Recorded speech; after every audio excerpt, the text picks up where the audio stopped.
Robert Doisneau, né le 14 avril 1912 à Gentilly et mort le 1er avril 1994 à Montrouge, est un photographe français, parmi les plus populaires après-guerre.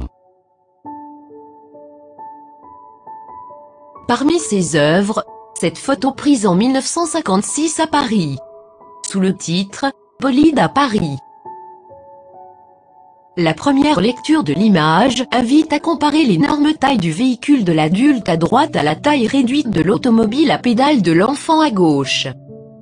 Quasi instantanément le spectateur est conforté dans cette comparaison par le regard croisé de l'enfant, qui souligne l'existence d'un rapport établi entre les deux véhicules. L'enfant est sur le trottoir et la voiture sur la chaussée. Le bord du trottoir marque la limite du monde de l'enfant et du monde de l'adulte. Mais un élément inquiétant en provenance du monde de l'adulte pénètre dans le monde de l'enfant. Une roue du véhicule de l'adulte est montée sur le trottoir. Deuxième motif d'inquiétude, le pneu de cette roue est crevé. Ces deux éléments sont d'autant plus menaçants que le petit bonhomme avait l'air de circuler lui-même bien droit sur le trottoir, tenant sagement son volant à 10h10. Le képi qu'il porte le range plus encore dans le monde ordonné, obéissant et loyal du gendarme et du militaire, qu'il essaie manifestement d'imiter. L'opposition entre le monde de l'enfant et le monde de l'adulte n'est donc pas seulement une opposition d'échelle et de lieu, c'est aussi une opposition d'ordre. L'adulte se tient mal, sort de son monde, déborde sur celui de l'enfant. L'enfant, lui, est sagement du côté de l'ordre et de la raison. Tout le contraire de ce qu'on pourrait normalement attendre. On pourrait lire dans ce dernier renversement une nouvelle opposition entre ce qui est présenté et ce qu'on attendait raisonnablement. Cette opposition relevant d'une convention culturelle hors image, nous ne faisons que la citer en passant. Par l'arrière, un camion sort d'un Porsche, constituant une deuxième intrusion plus faible mais du coup déjà un peu inquiétante, à cause de la folie nette de la première.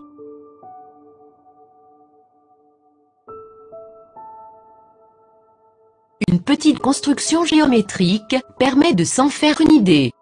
Nous pouvons construire un point de fuite vers lequel concourent des lignes parallèles qui s'éloignent de l'observateur.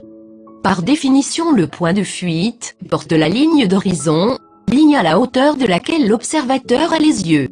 Finissons ce schéma en faisant coïncider les pieds d'une silhouette qui reposerait sur le bord du trottoir et les yeux de la même silhouette sur la ligne d'horizon. Le croquis nous donne la taille du photographe, si l'objectif de l'appareil photographique est son regard. La silhouette obtenue a la taille de celle d'un enfant. La photographie faite correspond à la vision de la scène qu'aurait pu avoir un enfant de la même taille que notre petit personnage. La photographie enfin n'a pas été prise droite. Elle s'y fondre du côté où l'ordre a lâché, le côté de l'adulte, qui apparaît du coup encore plus faible, plus dépravé.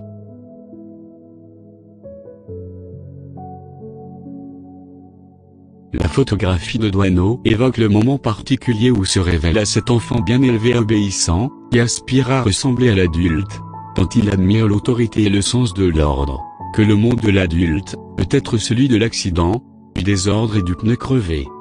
La photographie de Robert Doisneau joue ainsi sur une triple opposition, celle d'un monde à grande échelle et d'un monde à petite échelle, celle du monde de l'enfant et du monde de l'adulte, celle du monde de l'ordre et du monde du désordre. Le point bas d'observation invite le spectateur à se projeter dans l'enfant, pour vivre de ses yeux ce triple choc. Si l'image bascule et témoigne de l'effarement de l'enfant perdu entre ces trois articulations, le spectateur auquel est offert, immobile, cet affrontement de monde en conçoit un vif plaisir esthétique. L'image immobile fait en effet durer au maximum le moment charnière du basculement du regard entre trois systèmes de deux points de vue différents sur le monde. Joli score. Belle garantie d'efficacité pour cette image remarquable. Si le spectateur attentif découvre forcément les trois oppositions, le passant distrait est probablement quand même atteint par un ou moins des trois missiles artistiques. En tous les cas, quelle que soit la culture du spectateur.